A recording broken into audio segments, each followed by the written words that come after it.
Dondoro. Buy a 25-minute voice bundle for only 1,000 or buy any daily voice bundle of your choice. Dial *100 *21 hash and select daily or use the MyMTN app. When we talk together, we are unstoppable.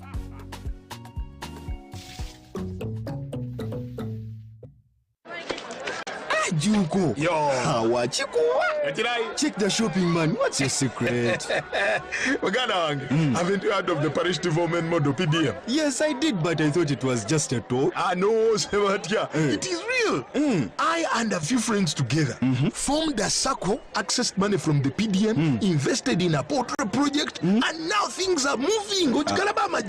Joko. I thought I was one of your friends. You are. But you left me behind. I didn't leave you in poverty. But what you do, just visit your LC2 chairperson and your parish chief and start the process of economic transformation. Just like that. The parish development model is an initiative from the government of Uganda through the Ministry of Local Government designed to transform all lives of Ugandans for the better. PDM, my parish, my development, my life. In a nation hungry for truth, a world where every story matters, there exists a beacon of trust and reliability. For decades, they've been our voice and our window to the world, holding the mirror of our history. With 4 TV stations and 11 radio channels spanning 27 languages, they stand as guardians of information, defenders of truth. With Mascari Heritage Advantage, they uphold every citizen's right to reliable and free information. Their archive stories shaped our past and illuminate our present. Yet now, as new challenges arise and the world evolves, their mission faces its greatest test yet. Be part of our journey and let's navigate the unknown, uncover the untold, and safeguard our future together. Tune to your public broadcaster, for it is the intersection of trust and truth. Because to UBC, your story, and every voice matters.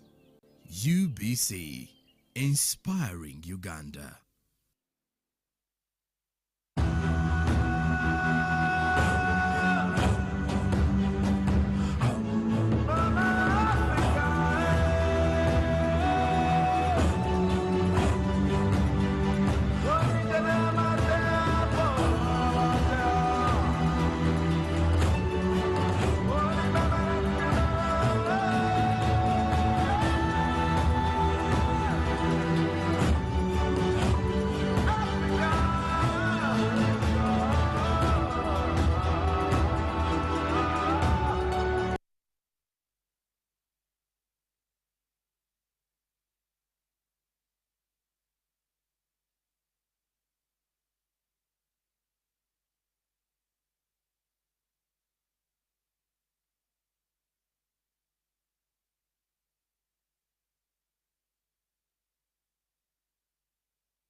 Uganda, are you ready to kick things up to the next level?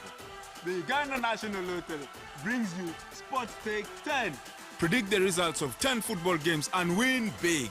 With tickets at only 500 shillings, join the fun and make your predictions count with Sports Stake 10. Sports Stake 10, your ticket to football glory. Uganda National Lottery. Dream, play, win.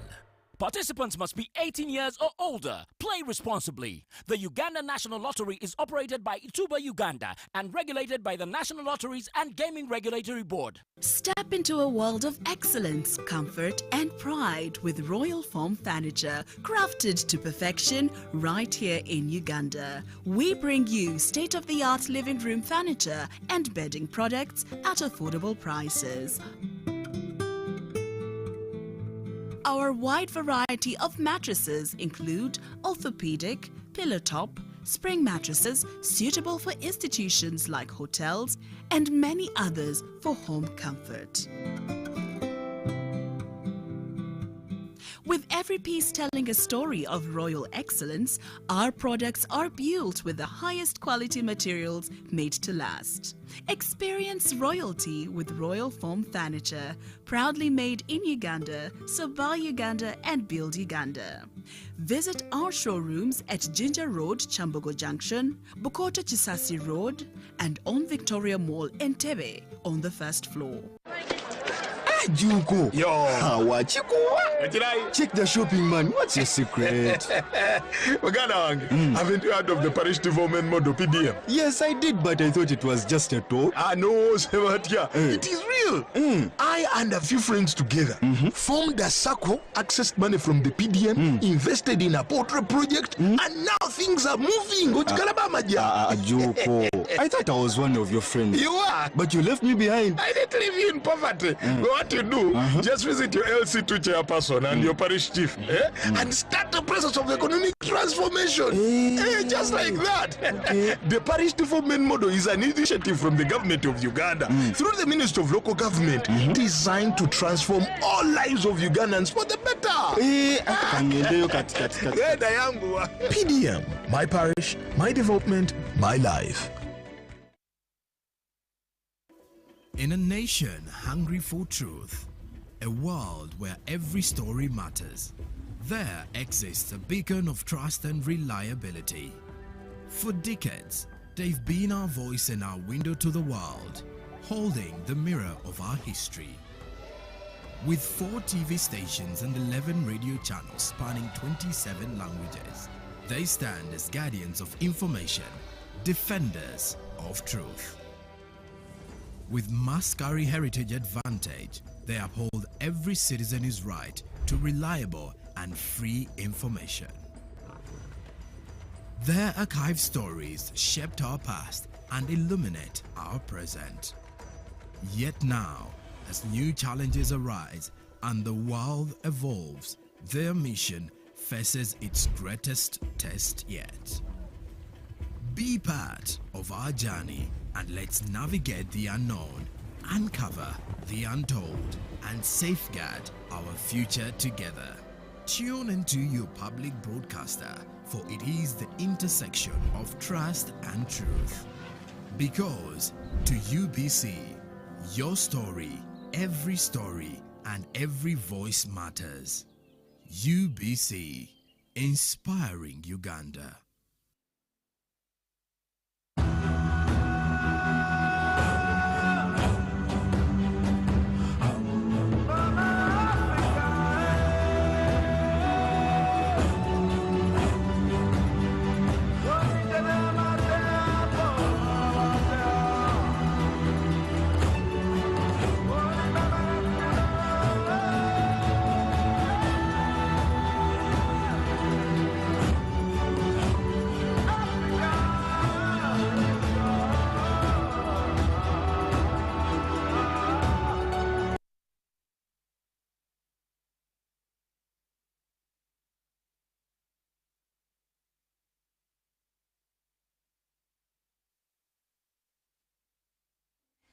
Good morning again. You are welcome to this program of Pan-African Friday that comes to you where every other Friday from here in Kampala.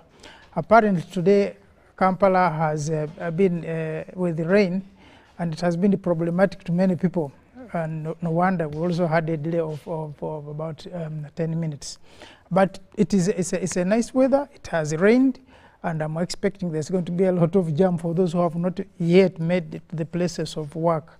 But, of course, that's Kampala for you anytime we are able to maneuver through the jam and get to work. Sometimes even when you are walking, you can also be stuck with the jam when everyone is crazy running. But that is the beauty about Kampala. So welcome again to this program of the Pan-African Friday.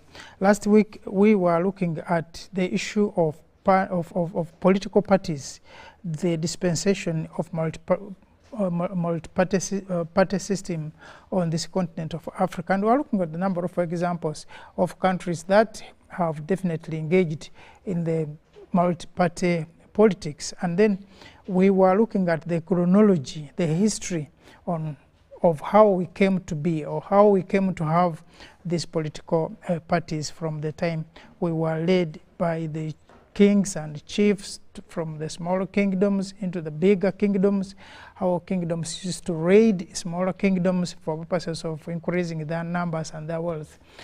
And then comes the era of colonialism.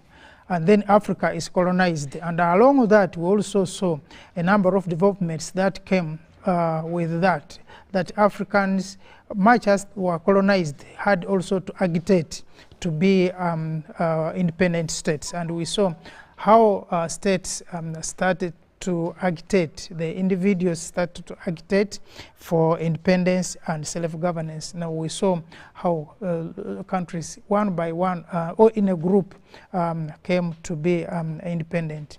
Now today we shall continue looking at the political party dispensation on this continent.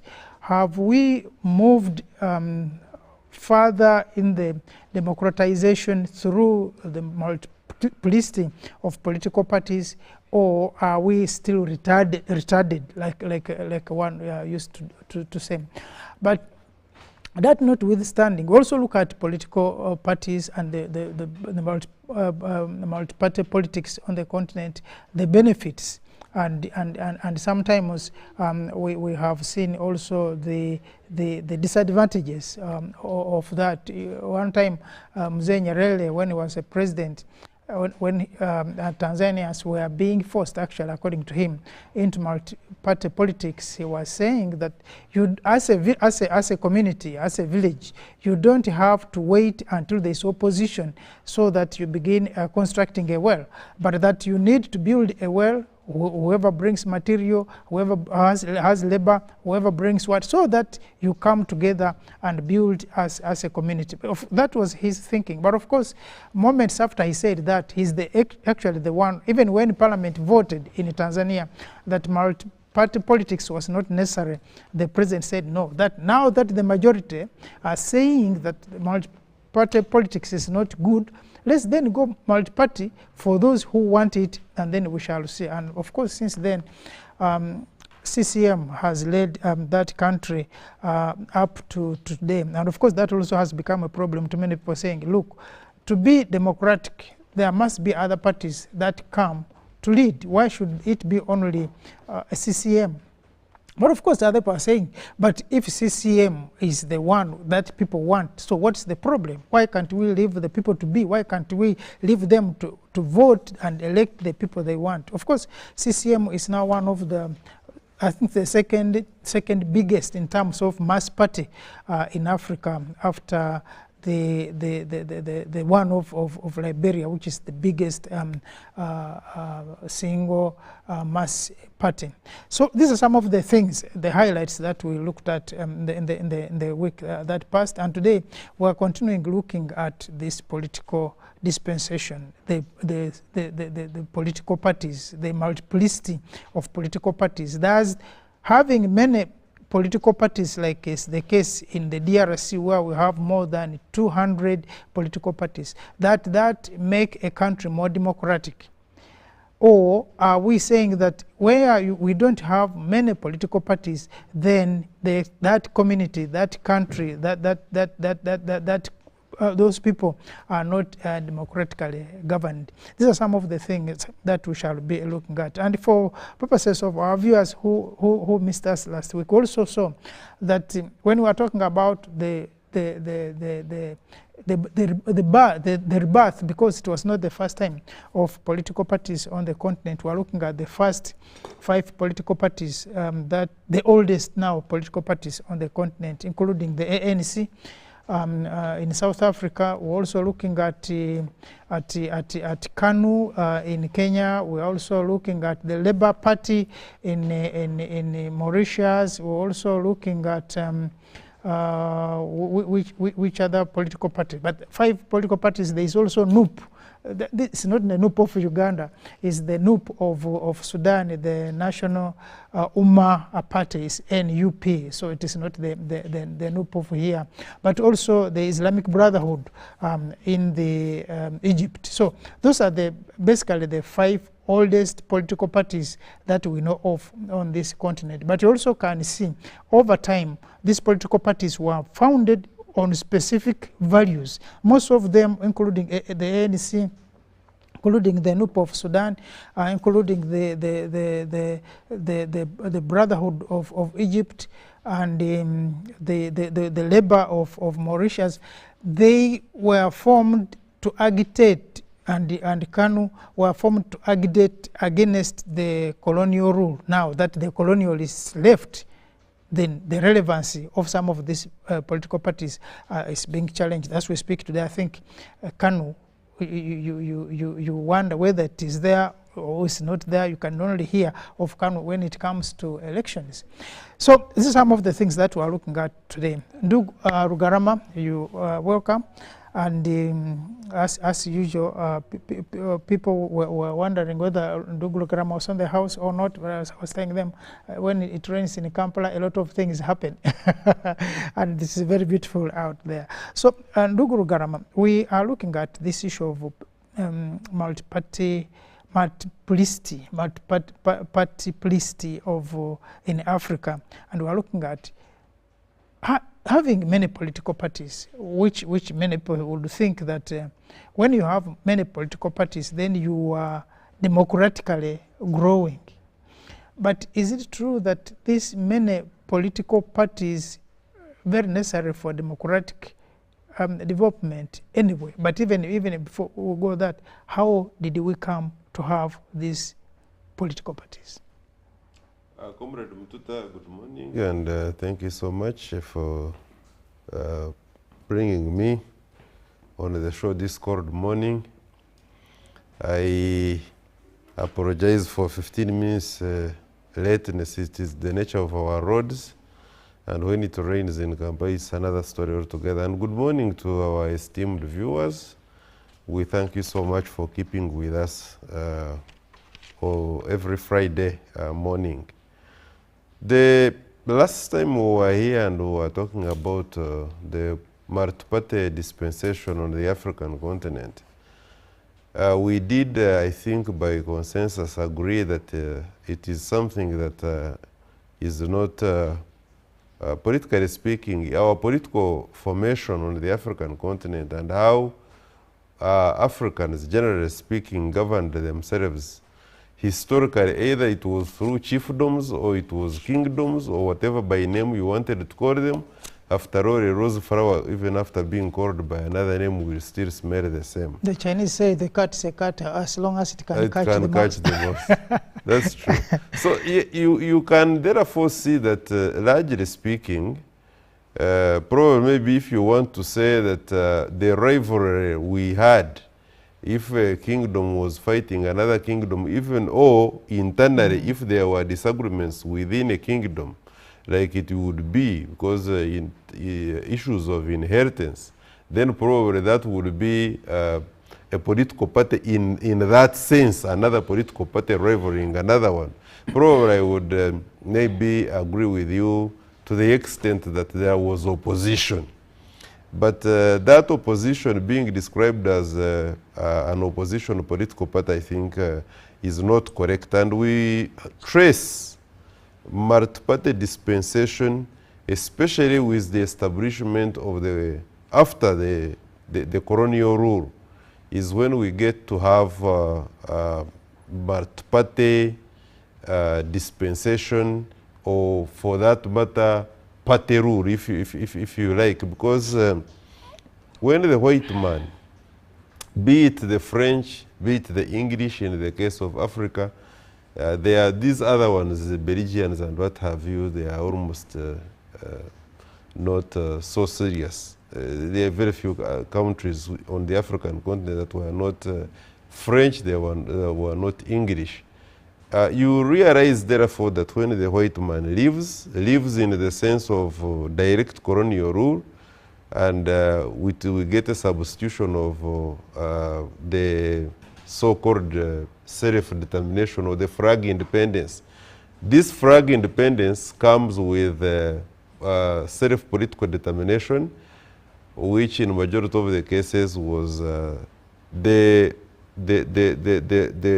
rebellions, these rebel outfits, the agitators, which were fighting for the independence. Yeah. They are the ones ultimately which took over power. And from that time, majority of them actually kept that power until probably later, when the white man realized that, because I took you through just last time, I took our audience, we shared, because when you go to Ghana, the Nkwame Nkrumah's group, which took power, they were the ones agitating for the independence. If you go to DRC, the Patrice Lumumba, they were the ones agitating for independence. If you go to, I'm not so sure about the Kanu and the Kimathi, Daniel Kimathi, the Kenyan Mau Mau rebellion. If you go to Zimbabwe, the ZANU-PF of Robert Mugabe and his colleagues. If you go to South Africa, the ANC, it is the ANC that had the fighting arm, which was the spear, which later on crystallized itself after dismantling apartheid. And don't take me into the debate as to whether apartheid has actually been completely dismantled or not. But actually, on the same point, on that same point, when you look at most of these political, they were not even actually political parties. These were political movements. When you talk of the ANC, when you talk of Kenya, the Mau Mau, when you talk of even these brotherhoods, there is a struggle against the opposition against the oppression. But maybe that's also the problem, that when most of the African countries finally got independence, independence was given to those who were the agitators. Now the agitators were not agitating to be the leaders, but they were agitating for better conditions. This is what has happened. You see, at the time that majority of the African countries, and wherever you look, because I was just trying to journey with you on the African continent to look at the political climate around that time. And of course we can go on and on, but for the benefit of our viewers and in the interest of time, you see, the white man at that time, at the time of his so-called physical departure, was not giving out power willingly. So in majority of the cases, he was pushed out. But you realize that almost, and I say almost, the political movements, as you want to call them, the political movements or political parties, if you like, that took over power, because they did not come under the auspices of the white man. It was not the white man who was determining what political movement was going to take over power. Almost all of them were dealt a blow, because right from the mid-60s into the 70s, the entire Africa witnessed a wave of political assassinations, coups, that until when, because I was telling you that when you look at the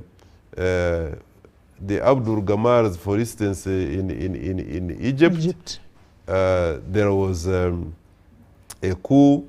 When you look at the Ghana, Kwame Nkrumah, internally there was a coup, and later on he died a very frustrated man. When you look at Algeria, the Ben Beras, there was a coup. When you look at Olympiacos, there was a coup.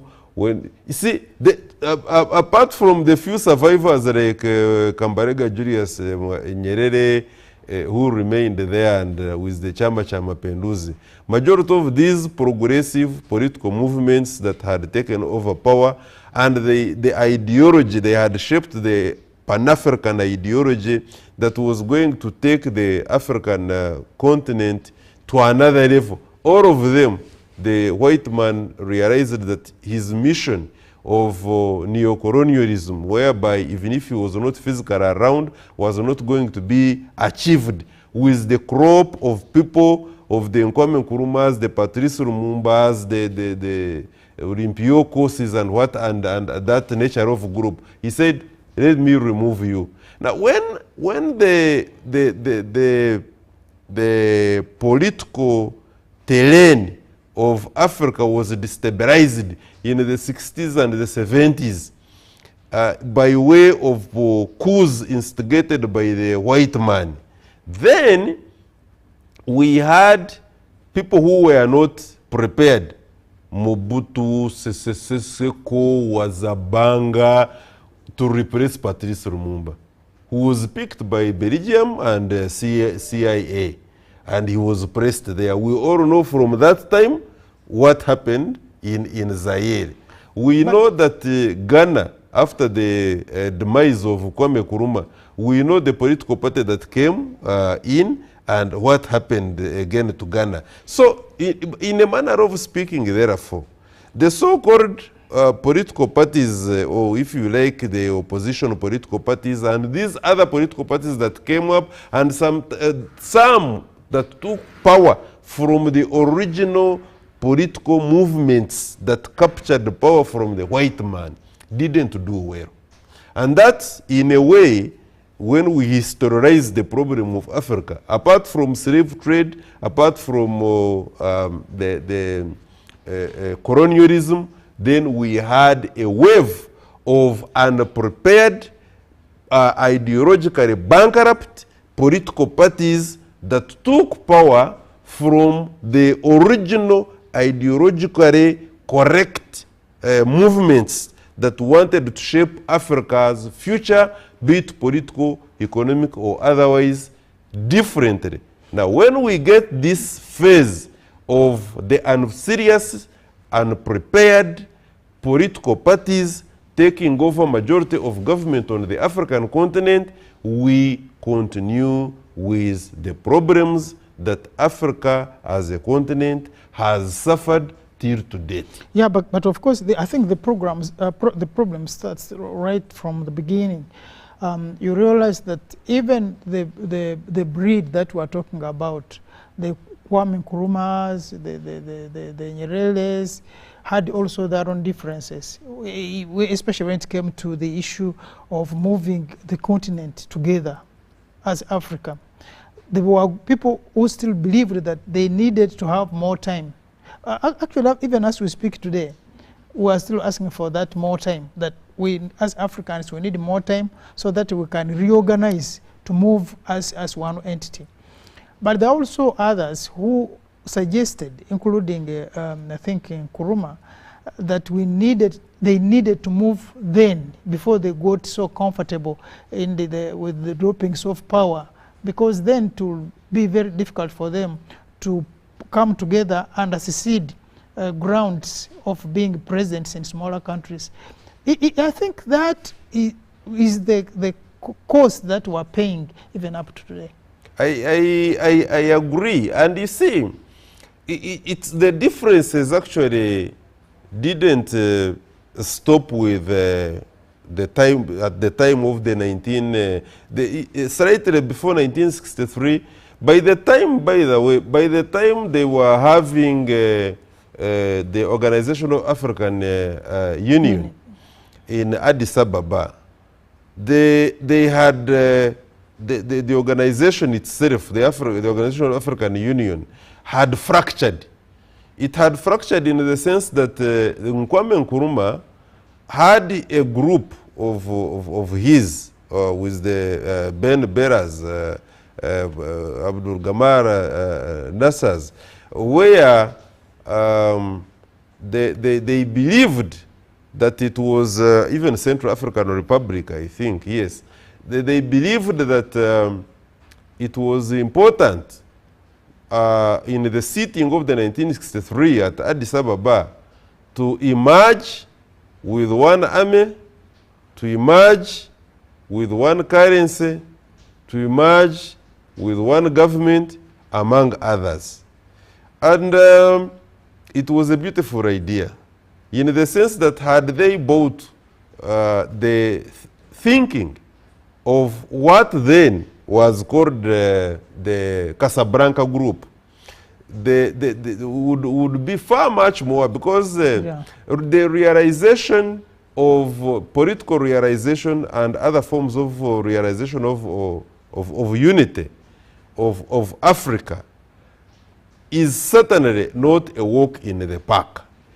Therefore, had they, for instance, at that time, unanimously taken a decision of the unity that Kwame Nkrumah and the Casablanca Group were talking about, we strongly believe, some of us in the Pan-African ranks, we strongly believe that the problems we are facing today of Balkanization of the African continent would not be there. But this is what happened. The white man at that time was not seated. He was looking at the political climate. He was losing ground. He had physically lost ground on the African continent, and he had mooted that he was going to recapture Africa through neo-colonialism, and he was looking at how these young men, the Nkrumahs, were moving. He didn't like it. And therefore, he wanted, and he succeeded in some way, to fracture that unity by creating the Monrovia Group. The Monrovia Group had the likes of Julius Mwalimu Kambarega Nyerere. And let me remind our audience that the Monrovia Group believed that we can have the realization of African unity, but it does not have to be the way Kwame Nkrumah or the Casablanca Group were having it. For them, they thought that they would have they would realize the African unity by going gradual. Let it be gradual, and we can also even move on the political, on the economic side. Let me tell you that even when Kano R. Muammar Gaddafi brought the same idea, like Comrade Nkrumah had with his Casablanca Group, it was also defeated. And it is on record that our own president, His Excellency President Yoweri Kaguta Museveni, was on the side of those who believed, like the Monrovia Group believed, that no, we can, yes, he was not against the idea of unity, but like the Monrovia Group, His Excellency the President, our own, and the chairman of the Pan-African Movement, believed then, I hope he still believes the same, I don't know, that yes, let's have the unity of Africa, but it should be progressive. We can, for instance, join Africa, those were his proposals. We can join Africa together, and we move together right by bringing the economic blocks. You know, these regional economic blocks, like ECOWAS, like EACA, you know, like that.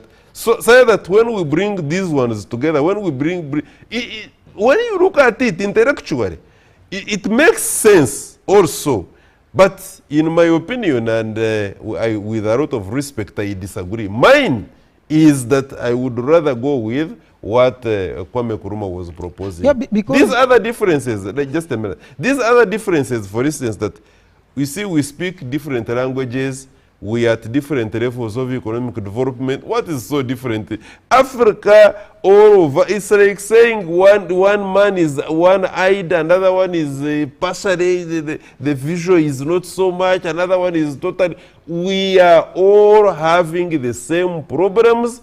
It's just, and the magnitude of the difference is just so decimal that we should not even emphasize it. Yeah, because the problem with that, which I also see, is that learning now from what is happening in West Africa, where you are seeing some people are saying, no, we are not going to belong to this bloc because it doesn't seem to be addressing our interests, our issues as the countries, and then we need maybe to move out.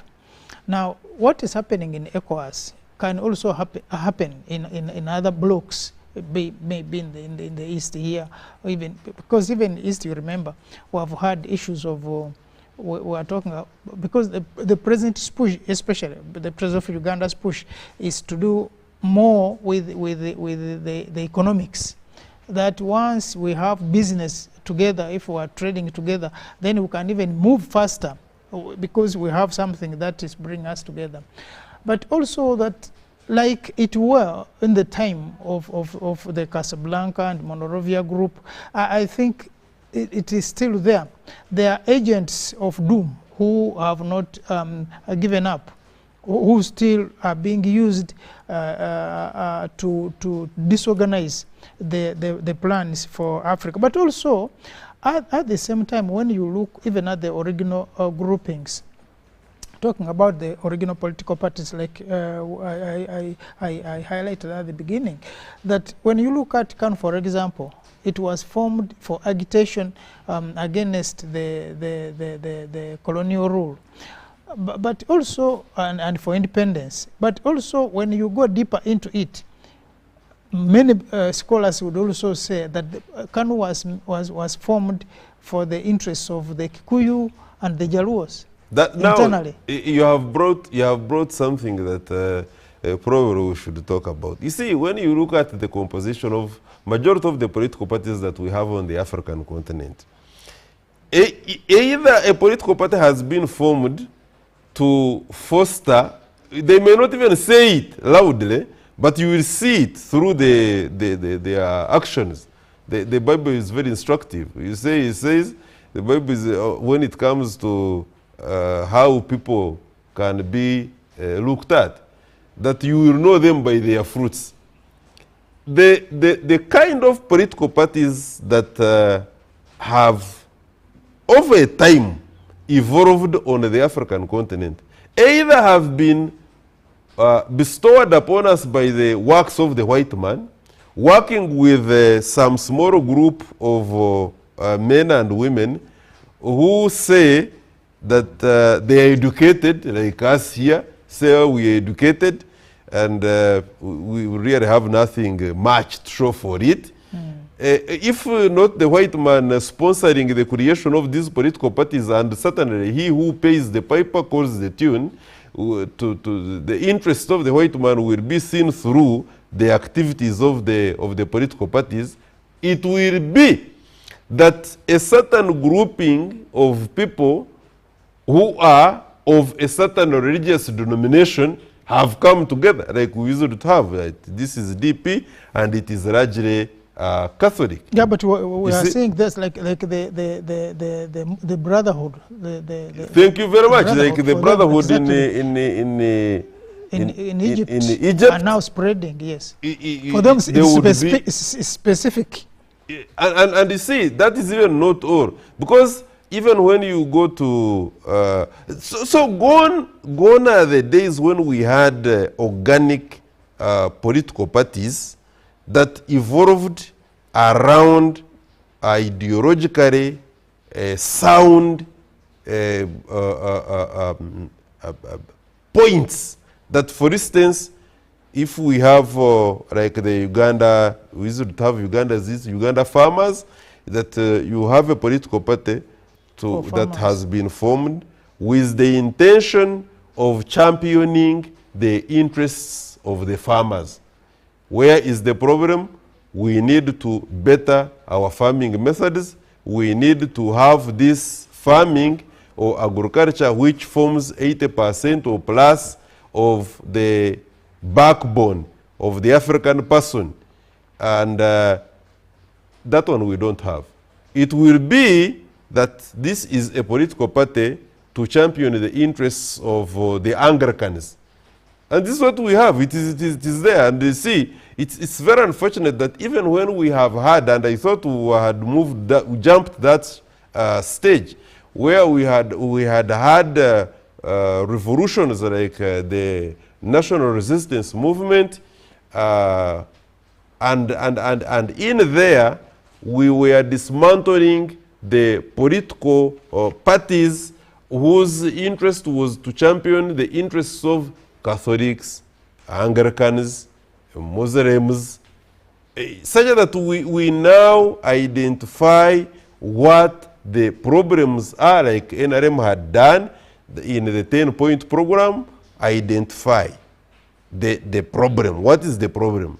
If we are talking about disunity, we are talking about discrimination, we are talking about economic poverty, we are talking about insecurity. These are, you see, you suffer insecurity whether you were a Catholic, whether you were an Anglican, whether you were a Muslim, whether you were, like they call some people, non-believers, simply because you are none of what the white man brought, then you are a non-believer. You can imagine that amount of reasoning. Very absurd. But also I think the other thing which comes out is that maybe the political parties that have existed to date have also failed to address some of the interests, the needs of the people they are supposed to serve. Because when you look at ANC, for example, I'll be going back to the first five political parties on the continent, ANC is suffering from its own successes. Now they are talking of corruption within the political system. Now, and to be able to do that, I think we have seen a lot of people move out of the political party or being fought within the political party. You saw what happened between now Zuma and the ANC mainstream. Now that shows that there is also a problem even within the leadership of the political parties. And the biggest reason for this, like we said, is because the political parties were formed for specific concepts which over time have shifted. If it was against, if ANC was against the apartheid is no longer a problem in South Africa, much as the discrimination still remains. But we are now seeing that even ANC is joining with the party which is basically supposed to be promoting apartheid if it were to be there. So don't you think it is also the failure of the political parties that have existed that have brought us as African continent where we are? You see, the usefulness or the relevance of political parties moves with the relevance of the members. Certainly. A political party is as good as its members. Let me tell you that the Chama cha Mapinduzi, which was started then, can still remain relevant whether Mwalimu Kambarage Julius Nyerere is alive and with it or not. Why? Because the ideology upon which, the tenets upon which the party is built are strong and grounded, and it is not a one-man show. Now, that does not take simply one person to hold the entire party. And this is where we get it wrong. That, for instance, when you look at ANC, the ANC apartheid metaphysizes. The apartheid then of the Botha and his group may not be the same as the upside of now that, for instance, EFF of Marema Julius Nyerere is fighting.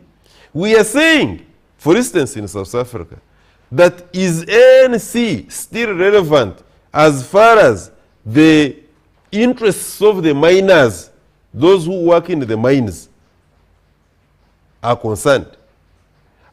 We are saying that, are we therefore seeing ANC relevant as far as the housing system in the entire South Africa is concerned? What about the education system? So you can say that, fundamentally speaking, the interests and the principles upon which the African National Congress of South Africa was constructed are still very present. You just have, the leadership just has got to come and fight. And that's, I think that's what they were having as the issue with Ramaphosa. They were saying, look, Ramaphosa, you do not understand the African National Congress as much as probably as Zuma. Zuma, I mean Dlamini, the one who was standing, Madame, who was standing with him on the ANC ticket, our former chairperson of the African Union. When you get a political party captured, because they are captured, political parties are captured, the moment you have, if for instance somebody wanted to capture ZANU-PF, you remember our madam for the wife for the first lady. Yes, for Robert Mugabe wanted to capture ZANU-PF until the crocodile and the group of the ZANU-PF members came and said, no, we have got to rescue the party. Who knows? The African National Congress could have been captured.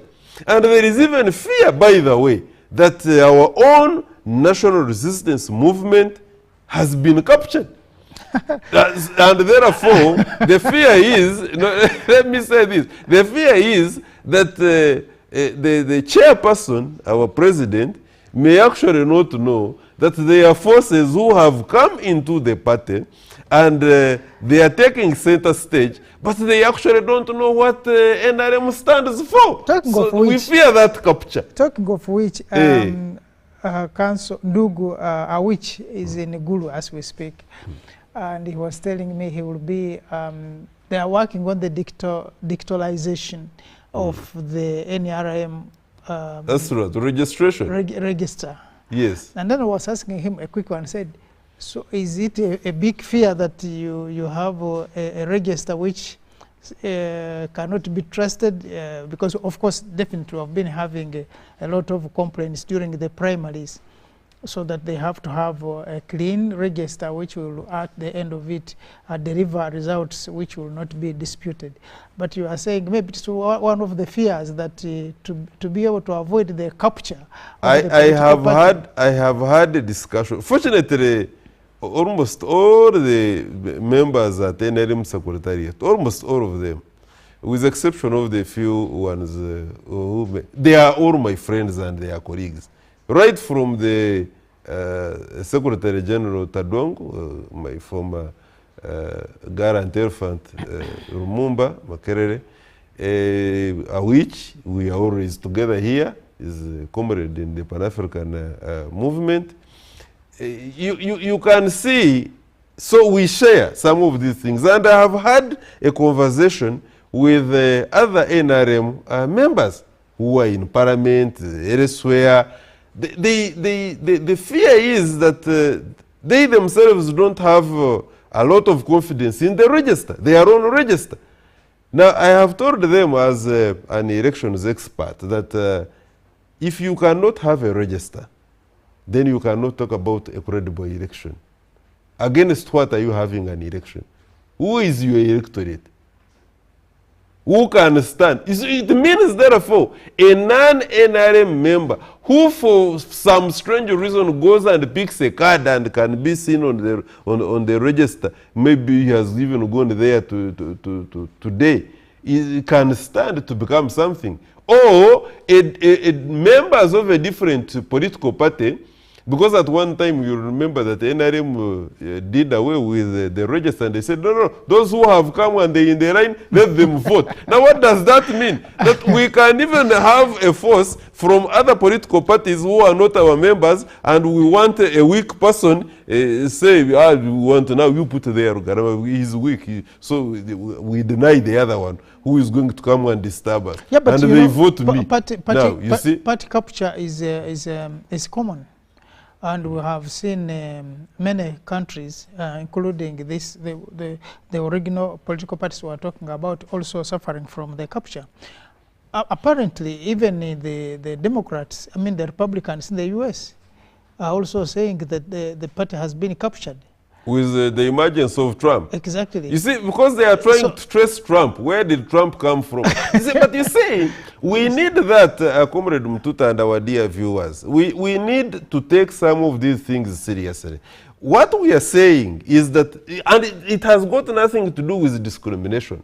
Some of these things you need to do a little bit of ring fencing. To say, no, look, Gund, first come and we assess you.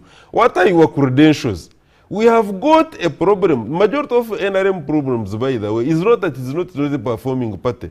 Interestingly, if it had the correct cadres placed in the correct places, and the message is being delivered to the public properly, and the services are being offered regardless, the original NRM, that you were offering services, because look at it this way. His Excellency the President, it is on record, was complaining upon the rationalization of NCDA that they were only helping the opposition. Can you imagine? Didn't you hear that? It is on record. Now, how could that be that the whole chairman of the party, the Fountain of Honor, our president, is saying that a government body mandated to do such great work in the coffee sector can be helping out the opposition? Who is the opposition? It is supposed NCDA was supposed, if it is true, and he is the biggest consumer of intelligence, I believe it is true. But if that is true, then it speaks volumes. Reason that if a government body chooses to offer services to a sector, a given section of the population of Ugandans, and leaves out others, whether the others that have been left out are NRM or not, whether by offering services you go there with your party card and say, this is my party card, and therefore give me seedlings or give me technical advice. Maybe those are the active ones. You see, what we are saying all the same is that if what the president was saying is something to believe, and I want to believe it, I mean, as the biggest consumer of intelligence, for me, who am I? What do I have to say? Now, but it becomes very unfortunate that the president can express those fears and come out to the public and say, look, a government body is offering services to a section of the community and leaving out another section of the community.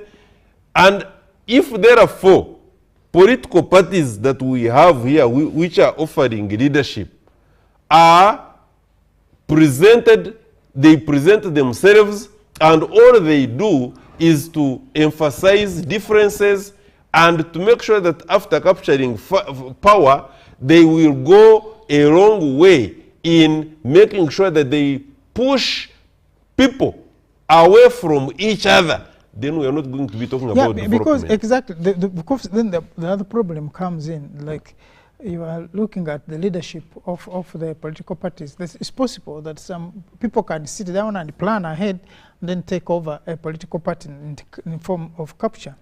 But also that maybe the political parties are also not founded, because if a person is going to be a national leader, is coming from somewhere, there must be a branch somewhere that will vote for that person. That person will come up to that level. But it is also possible, and of course you may also have heard some of the branches complaining. I'm not talking about Uganda only.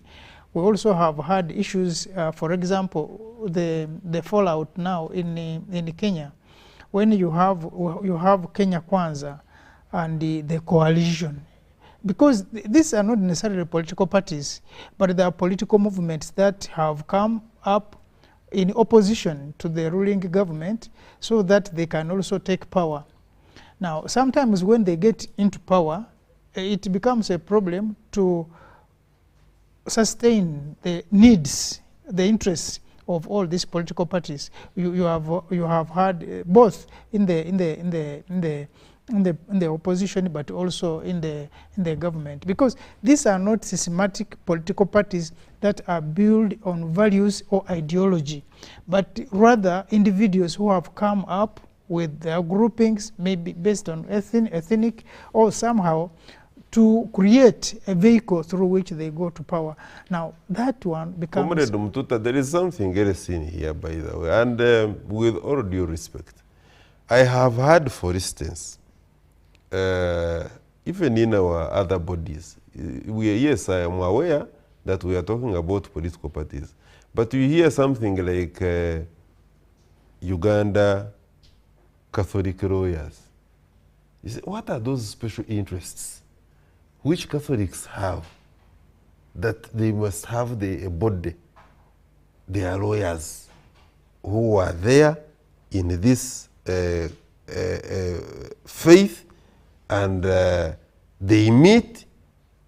What do they talk about? You see, we have to pick interest in some of these things. Uganda or Zambia, Muslim lawyers. What are those special interests, especially in the legal fraternity of the Muslims, that the Muslim lawyers must attend to? Well, you see, some of these things. Then, therefore, how do we blame people who come up and say, because you see, we are talking Pan-African, how do we therefore blame, and it becomes very, very challenging, especially under the NRM dispensation. See, the NRM dispensation, which is broad-based, you see that concept, broad-based. Now, we are looking at these mutations. We are looking at allowing the political parties simply because the white man says so. You look at what the white man does, and we are not, if we are not careful, then we run a very big risk of sinking this country. That the white man says, no, you must have as many political parties as humanly possible. You get over 200 political parties in the Democratic Republic of Congo. You are saying it here. But how many political parties do we have in Britain? How many do we have in the United States of America? How many do we have in France? How many do we have in Belgium? How many do we have in Sweden? Those are our models. Why do you preach water and you drink wine? Thank you so much, viewer who has been with us for this time. We shall be looking at it, the concept, think about it over the weekend. Either people should be drinking water or they should be drinking wine or soda. But we will be continuing this discussion next week, especially when it comes to political dispensation, the democracy. What does it mean actually, especially in the African context? And thank you so much for the time we have been with you. Until next week, again on Friday, come shine or rain, we shall be here to serve you. Thank you so much and enjoy the best of the weekend. See you next week.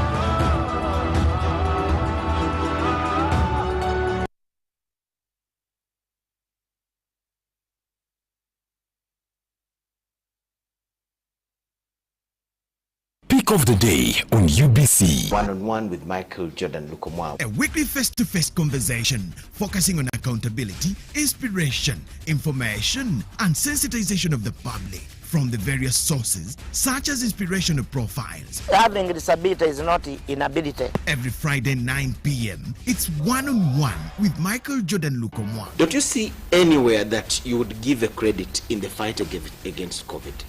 My role as the owner of the country is not to, be preoccupied by giving credit to my servant. We have said that if we are to talk to General Museveni, there must be certain conditions in place. Is it true that you paid 5 million shillings to MPs that voted for? Was brought to you by